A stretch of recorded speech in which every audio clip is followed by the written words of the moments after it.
yes, the path on which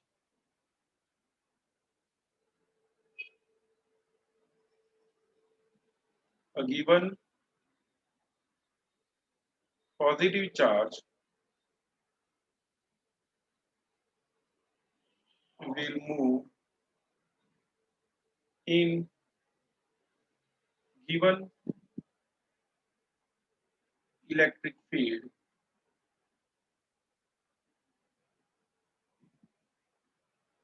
is called electric field lines. अभी मैं पूरा नहीं लिखूंगा, ईएफएल लिखूं तो समझ लेना, it is electric field lines या फिर electric lines of force. Okay, तो इसका मीनिंग ये होता है कि अगर यहाँ पे कोई एक पॉजिटिव चार्ज रखा हुआ है, ठीक है, दूसरा पॉजिटिव चार्ज, देखो ये पॉजिटिव चार्ज क्यों रखा है, in order to produce an electric field, ठीक है, इसका एक इलेक्ट्रिक फील्ड होगा और उस इलेक्ट्रिक फील्ड के अंदर में दूसरा पॉजिटिव चार्ज रख दूं तो वो जिस पाथ पे जाएगा उस पाथ को बोलते हैं इलेक्ट्रिक फील्ड लाइन, ठीक है, जिस पाथ पे वो जाएगा उस पाथ को बोलते हैं इलेक्ट्रिक फील्ड लाइन। मान लो एक पॉजिटिव चार्ज और एक नेगेटिव चार्ज है, like this, if this is a positive charge, यहाँ पे नेगेटिव चार्ज है। अगर मैं पॉजिटिव चार्ज एक दूसरा पॉजिटिव चार्ज इधर रख देता हूँ, ठीक है, ये वाला पॉजिटिव चार्ज जब इधर रखूंगा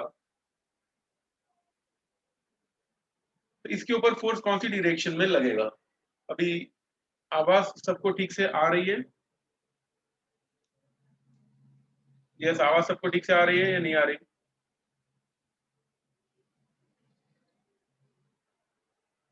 ये सबको आ रही है, तो जिनका भाई क्लियर नहीं है प्लीज चेक योर कनेक्शन। बस मेरी तरफ से कनेक्शन क्लियर है, बाकी लोगों को सुनाई दे रहा है। एंड अगर नेटवर्क का प्रॉब्लम हो तो नो प्रॉब्लम, यहाँ पे रिकॉर्ड हो रहा है लेक्चर। ये तो यहाँ पे दो पॉजिटिव चार्ज है, ये पॉजिटिव चार्ज की वजह से इसके ऊपर फोर्स ये डायरेक्शन में लगेगा। ध्यान देना, पॉजिटिव की वजह से फोर्स ये डायरेक्शन में लगेगा, नेगेटिव बोलेगा मेरी तरफ आ जाओ, बट वो ज्यादा फोर्स नहीं लगा पाएगा, क्यों, बिकॉज बहुत ही दूर है। समझ में आ रहा है, ये जो है नेगेटिव चार्ज उसको अट्रैक्ट तो कर रहा है लेकिन बहुत ही दूर है, और ये वाला पॉजिटिव चार्ज बहुत ही नजदीक और जोर से धक्का लगाएगा। तो ये दो फोर्स उसके ऊपर लग रहे हैं। कौन कौन से फोर्स लग रहे हैं? There are two forces acting. एक ये वाला फोर्स लग रहा है, okay, due to the positive charge, और दूसरा फोर्स लग रहा है ये वाला, ठीक है, ये वाला फोर्स लग रहा है। अब ये दो फोर्स लग रहा है, तो ये दोनों फोर्स की वजह से रिजल्टेंट जो होगा वो इन दोनों के एग्जैक्ट बीच में तो नहीं होगा, बट यहाँ पे कहीं पे होगा, अप्रोक्सीमेटली ड्रॉ कर रहा हूँ, लाइक दिस। पॉजिटिव चार्ज इधर पहुंच जाएगा थोड़ी देर में। चलो, जब पॉजिटिव चार्ज इधर पहुंचेगा तो पॉजिटिव, ये वाला जो पॉजिटिव है, इसकी वजह से फोर्स थोड़ा कम हो जाएगा ना। समझ में आ रहा है, वो दूर चला गया, इसीलिए इस पॉइंट पे आने के बाद, थोड़ा डिस्प्लेस होने के बाद, ये प्लस की वजह से फोर्स थोड़ा कम हो जाएगा और ये जो माइनस है उसकी वजह से फोर्स थोड़ा बढ़ जाएगा। एज ए रिजल्ट अगेन वो थोड़ा डिस्प्लेस होके इधर आ जाएगा। इधर आने के बाद क्या होगा, पॉजिटिव की वजह से फोर्स और भी कम हो गया, नेगेटिव की वजह से थोड़ा बढ़ जाएगा, दो दो फोर्सेस लगेंगे वापस से तो वो इधर आ जाएगा। इधर आने के बाद अगेन दो फोर्सेस, तो वो इधर जाएगा, और ऐसा करते करते वो सीधा नेगेटिव की तरफ जाएगा। एकदम स्ट्रेट पाथ में नहीं जाएगा, बट ऐसा कर्व्ड पाथ पे होते हुए जाता है, ठीक है, और इसी को बोलते हैं, this is called electric field line, ठीक है। द पाथ ऑन विच, ये जिस पाथ पे गया, path on which a given positive charge will move. देखो पॉजिटिव चार्ज ही एक जगह से दूसरी जगह पे गया, ठीक है, this was the positive charge ही एक जगह से दूसरी जगह पे गया इन गिवन इलेक्ट्रिक फील्ड में रखा हुआ था, इसलिए इसको बोलते हैं इलेक्ट्रिक फील्ड लाइन। तो अगर पॉजिटिव और नेगेटिव चार्ज रखा हो तो इलेक्ट्रिक लाइन कैसी दिखाई देगी? तो देखो, if this is a positive charge plus Q, यहाँ पे नेगेटिव चार्ज है minus Q, electric field lines कैसी होगी?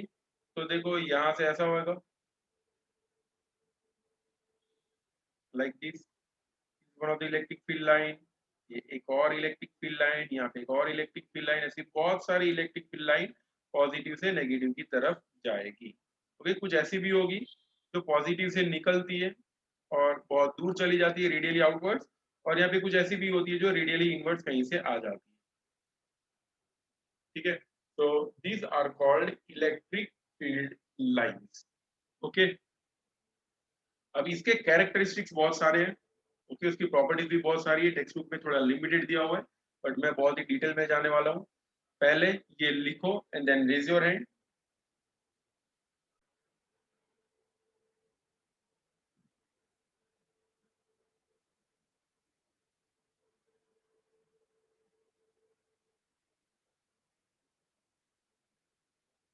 EFL यानी electric field lines, characteristics of electric field lines.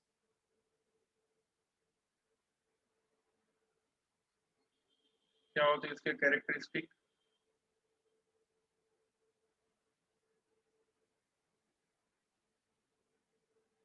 Number one, the direction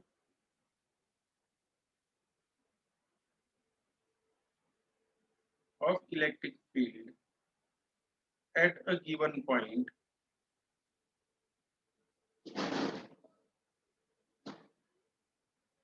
on an electric field line is along the direction of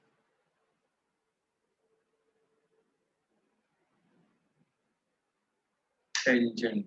ठीक है, tangent की direction में उसका direction होता है। ओके, जैसे मान लो ये प्लस क्यू चार्ज, ठीक है, ये माइनस क्यू चार्ज, कि अगर एक इलेक्ट्रिक फील्ड लाइन ऐसी है, ठीक है, लाइक ऐसा कर्व है इलेक्ट्रिक फील्ड लाइन का, तो एट अ गिवन पॉइंट देखो, the direction of electric field at a given point, given point यानी मैं ये गिवन पॉइंट मान लेता हूँ इस वाले पॉइंट पे, क्योंकि along the direction of tangent, उस पॉइंट से टेंजेंट बनाना है और टेंजेंट की डायरेक्शन में इलेक्ट्रिक फील्ड लाइन का डायरेक्शन होगा। ओके, तो टेंजेंट बना देता हूँ ये वाले पॉइंट से, the direction of electric field line is along the direction of tangent. Okay, तो इलेक्ट्रिक फील्ड में, सॉरी इलेक्ट्रिक फील्ड लाइन में इलेक्ट्रिक फील्ड का डायरेक्शन हमेशा टेंजेंट की डायरेक्शन में होता है। Okay, this is one of the characteristic. Number two, electric field lines never form closed loop.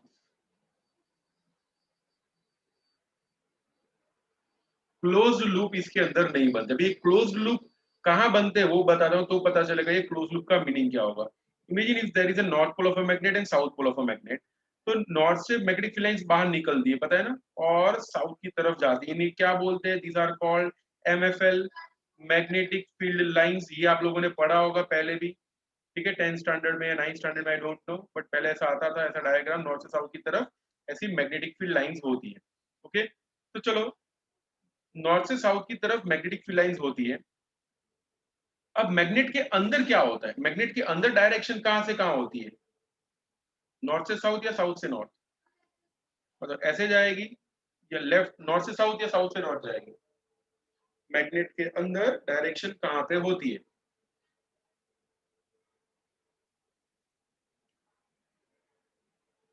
Yes, south से नॉर्थ सभी को पता है।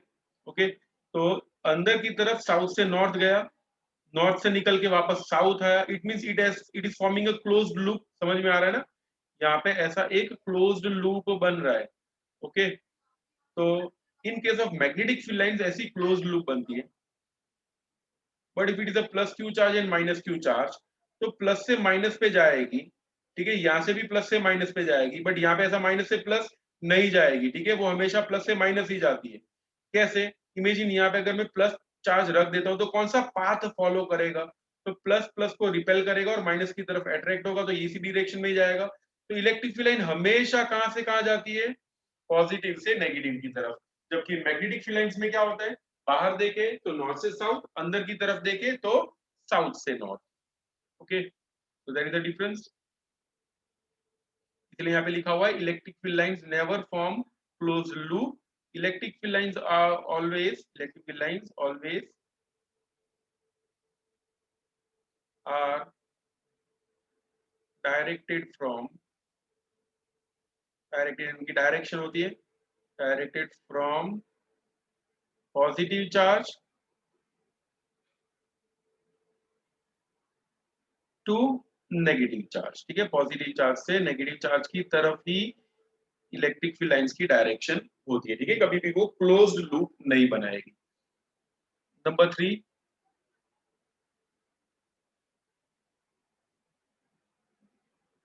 Property number 3,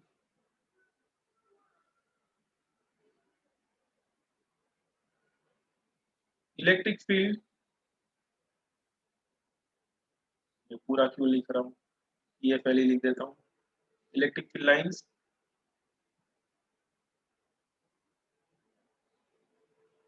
are very near, अब कैसे very dense, if electric field is greater. ठीक है, electric field lines बहुत ही डेंस हो जाती है, and EFL, electric field lines are sparse where electric field is small. ठीक है, अगर इलेक्ट्रिक फील्ड कम हो, जैसे मान लो कि अगर मैं दो डायग्राम ड्रॉ करता हूँ तो समझ में आ जाएगा। जैसे ये एक वाला डायग्राम, इसमें इलेक्ट्रिक फील्ड लाइंस बहुत ही नजदीक है,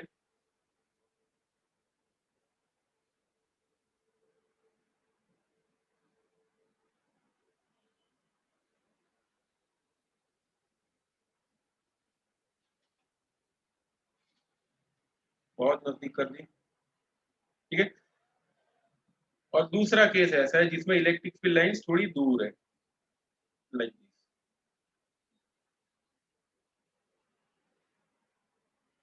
ये दोनों केस को अगर कंपेयर करते हैं, तो जहां पे इलेक्ट्रिक फील्ड लाइंस बहुत ही नजदीक हो वहां पे इलेक्ट्रिक फील्ड ज्यादा होता है, जहां पे बहुत ही दूर हो वहां पे इलेक्ट्रिक फील्ड कम होता है। ओके, लिखो जल्दी से, then raise your hand. If electric field lines are parallel and equidistant,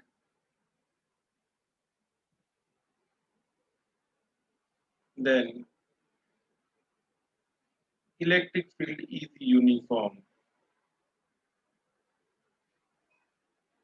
If electric field lines are not parallel and equidistant,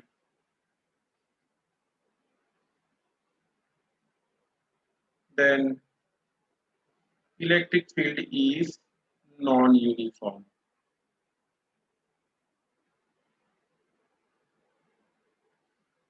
इसका मीनिंग ये होगा that अगर इलेक्ट्रिक फील्ड इस तरह का हो, like this, electric lines are parallel and equidistant, सबके बीच में डिस्टेंस भी सेम है एंड पैरेलल भी है, तो ये कैसा होगा, this is called uniform electric field. ठीक है, और अगर इलेक्ट्रिक फील्ड लाइंस ऐसी हो,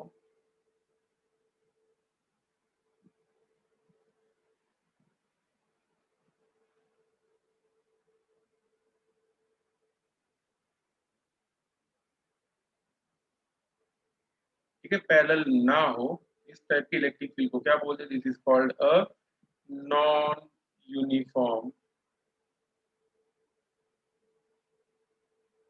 इलेक्ट्रिक। ठीक है, इसे बोलते हैं non uniform electric field. Fifth property, actually first property में लिखना था, फिफ्थ प्रॉपर्टी को, electric field lines are the pictorial representation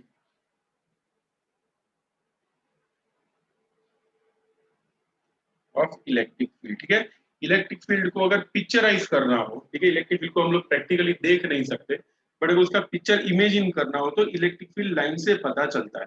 जैसे मैग्नेटिक फील्ड, अगर मैग्नेट कहीं पे भी रखा हो तो मैग्नेटिक फील्ड हम लोग देख नहीं सकते, बट अगर उसके आजू बाजू मैग्नेटिक फील्ड लाइंस बना दी जाए तो हमको पता चल सकता है कि भाई उसका कैरेक्टरिस्टिक कैसा होगा। ठीक है, तो वैसे ही इलेक्ट्रिक फील्ड लाइंस क्या होती है, एक्चुअली दिया था पिक्टोरियल, पिक्टोरियल यानी पिक्चर वाला रिप्रेजेंटेशन है इलेक्ट्रिक फील्ड का। ओके, लिखो इसके बाद एक लास्ट कैरेक्टरिस्टिक है इसका, ये एक क्वेश्चन आया, examples of non uniform electric field. Imagine there is a point charge. ठीक है, इलेक्ट्रिक फील्ड ऐसा लिख देना, electric field due to a point charge is non uniform. ठीक है। पॉइंट चार्ज की वजह से जो इलेक्ट्रिक फील्ड होगा वो नॉन यूनिफॉर्म होगा। नॉन यूनिफॉर्म का मतलब क्या होगा? देखो यहाँ से अगर मैं इलेक्ट्रिक फील्ड लाइंस ड्रॉ करता हूँ तो कैसा होगा? It will be radially outwards,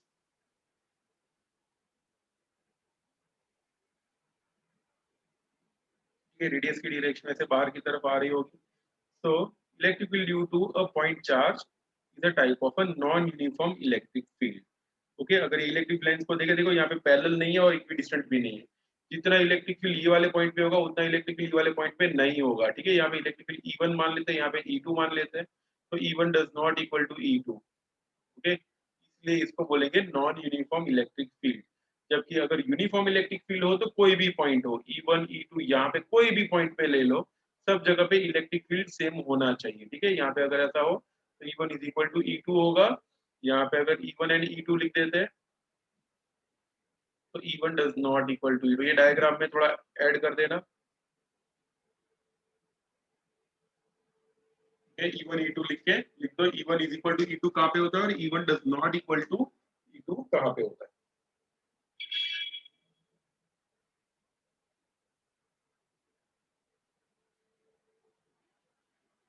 और अगर मान लो एक चार्ज किया हुआ एक प्लेन शीट इमेजिन करें। Okay, if there is a charge sheet या एक बड़ा सा कुछ भी इन्फिनिटी लार्ज होना चाहिए। ठीक है, बहुत ही बड़ा ऐसा चार्ज किया हुआ शीट इमेजिन करो, वेरी वेरी लार्ज। उसमें से जो इलेक्ट्रिक फील्ड लाइंस बाहर निकलेगी, ठीक है, वो कुछ इस तरह से पैरेलल होगी। ठीक है, पैरेलल एंड इक्विडिस्टेंट। तो इस तरह का जो भी इलेक्ट्रिक फील्ड बनेगा वो यूनिफॉर्म इलेक्ट्रिक फील्ड बनेगा। ओके, ये हम लोग ये चैप्टर के I think second last topic ये वाला है, electric field due to a charge sheet. यानी ऐसा हो इन्फिनिटली लार्ज, ऐसा पॉजिटिव वाला, ऐसा पॉजिटिव चार्ज हो, उसकी वजह से ये सब पॉइंट पे इलेक्ट्रिक फील्ड यहाँ पे फाइंड करो या फिर यहाँ पे फाइंड करो, दोनों जगह पे इलेक्ट्रिक फील्ड सेम आता है हमेशा। कैसे सेम आता है वो वहां पे पता चलेगा, जो वो वाला टॉपिक कराऊंगा। Okay, so this is a uniform electric field, parallel and equidistant। अब कर रहे हैं प्रॉपर्टी नंबर 5 हो गई। अब देखते हैं प्रॉपर्टी नंबर 6। प्रॉपर्टी नंबर 6, जैसे हम लोगों ने फ्लूइड मैकेनिक्स में पढ़ा था that two streamlines never intersect with each other। याद है ना, two streamlines can never intersect with each other।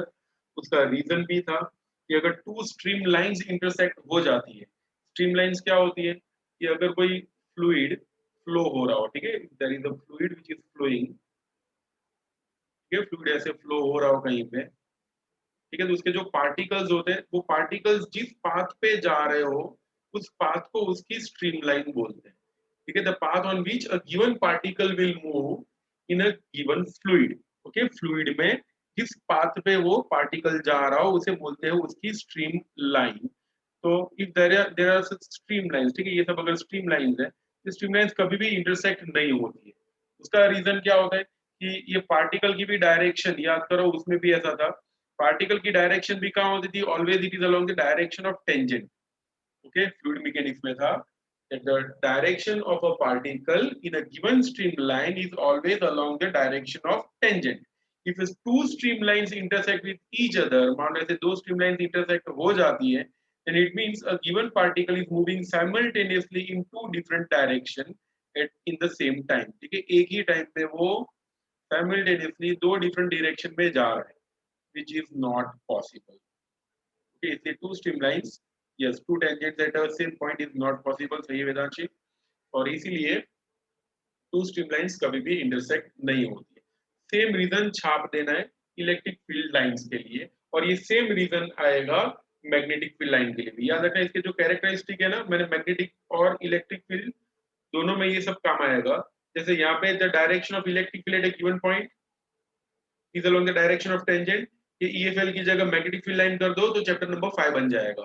ठीक है, ये डिफरेंस होगा यहाँ पे। नेवर फॉर्म, ये नेवर को निकाल दो, ठीक है, magnetic field forms closed loop, तो वो भी हो जाएगा 5th चैप्टर। ठीक है, तो मैग्नेटिक फील्ड और इलेक्ट्रिक फील्ड में बहुत सारी सिमिलैरिटीज है, डिफरेंस सिर्फ यही है कि इसमें क्लोज्ड लूप नहीं बनता, जबकि मैग्नेटिक फील्ड हो तो उसमें इस तरह का क्लोज्ड लूप बनता है। ओके, मैग्नेटिक फील्ड में भी सेम चीजें होती हैं। If the magnetic field lines are dense तो मैग्नेटिक फील्ड ज्यादा होगा, स्पेर्स हो तो मैग्नेटिक फील्ड भी कम होगा। It is a pictorial representation of magnetic field.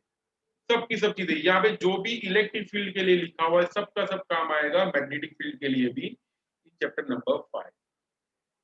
तो हम लोग यहाँ पे ये फ्लूइड मैकेनिक्स में पढ़ा that two streamlines never intersect with each other. उसका जो रीजन था वही रीजन हमको काम आएगा इलेक्ट्रिक फील्ड लाइन के लिए, और वही रीजन काम आएगा मैग्नेटिक फील्ड लाइन के लिए भी। So this question is very important. 11th में भी आ सकता है और 12th में भी, दो चैप्टर में इसका सेम कॉन्सेप्ट है, तो किसी भी एक चैप्टर का भी इंपॉर्टेंट समझ ले तो ये इंपॉर्टेंट है। तो two electric field lines never intersect with each other.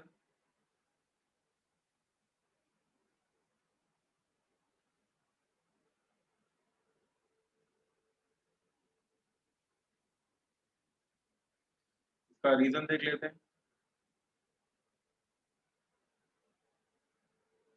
If two electric field lines intersect with each other,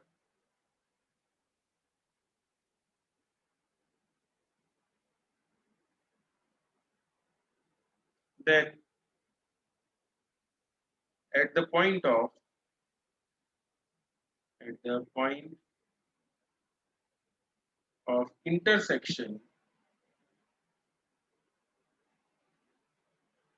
we get two different tangents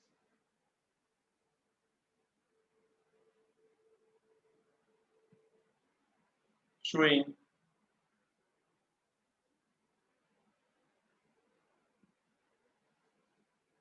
that the given charge is moving in two different directions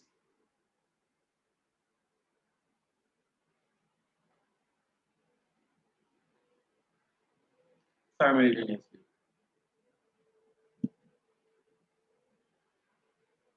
Which is not possible.